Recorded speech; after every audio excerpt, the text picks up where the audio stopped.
The air in much of the U.S. Northeast has turned into thick red smog from hundreds of wildfires burning in Canada. Officials in many cities are urging residents to stay indoors as pollution levels turn hazardous. The White House calls the fires an alarming example of climate change. In upstate New York, Keokuk Lake is blanketed by a thick haze. Smoke from hundreds of wildfires burning in neighboring Canada. A few hundred kilometers further south, the smoke has triggered unprecedented air health alarms in New York City, affecting millions. I feel very bad. At times I can't breathe. It makes breathing difficult. New Yorkers are advised to wear face masks when outside to filter out high levels of polluting particles found in the air. New Yorkers saw and smelled something that has never impacted us on this scale before. We had dangerously high levels of wildfire smoke from thousands of miles away, The elderly and people with health conditions have been told to stay indoors. Like today, I'm not going to go to the park. I usually go to the park every morning. I'm not, Stay home, and now I have to go because I have to go to my doctor, but otherwise I stay home. With over 400 fires still burning across Canada, the pollution will likely continue to impact bordering U.S. states. As Canadians experience their worst ever early season fires, many see the trail of smoke as a sign of the climate crisis, which can include more frequent and even more extreme wildfires. And for a closer look, we can now speak to Matthew Capucci. He's a meteorologist based in Washington, D.C. There is now air quality alerts for major U.S. cities. You are outdoors. You're not wearing a mask. I hope we're not making you defy any official orders there. What's it like where you are?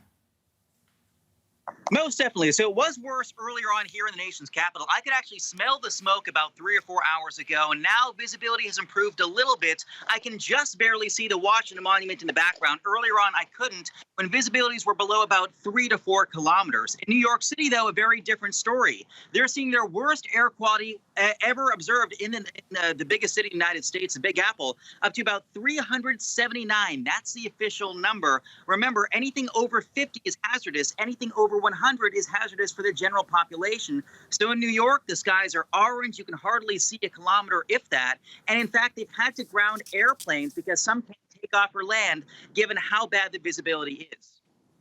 Now, the area affected is very big, and it's very far away from where these fires are actually taking place. How did we get here, and are you expecting for things to get even worse?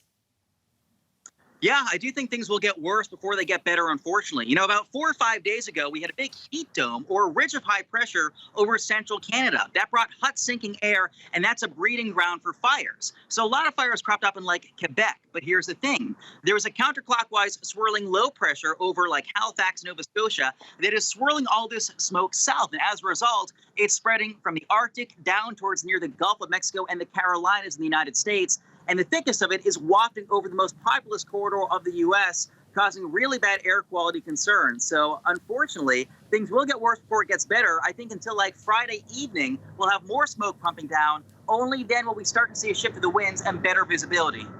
Now, Matthew, this is an unusually early and very intense start to the fire season. How much of it can be linked to climate change here?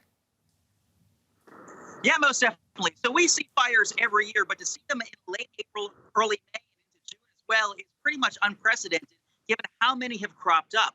About 3.5 million hectares have burned in Canada so far this year. The Copernicus Climate Monitoring Service says that the Northern Hemisphere has had record fire emissions, and the conditions that give rise to these big fires, those heat domes we talked about, well, they're getting more frequent and intense due to human-induced climate change. We've seen 3 big heat domes so far this year, and it's likely this kind of episode will occur again and again.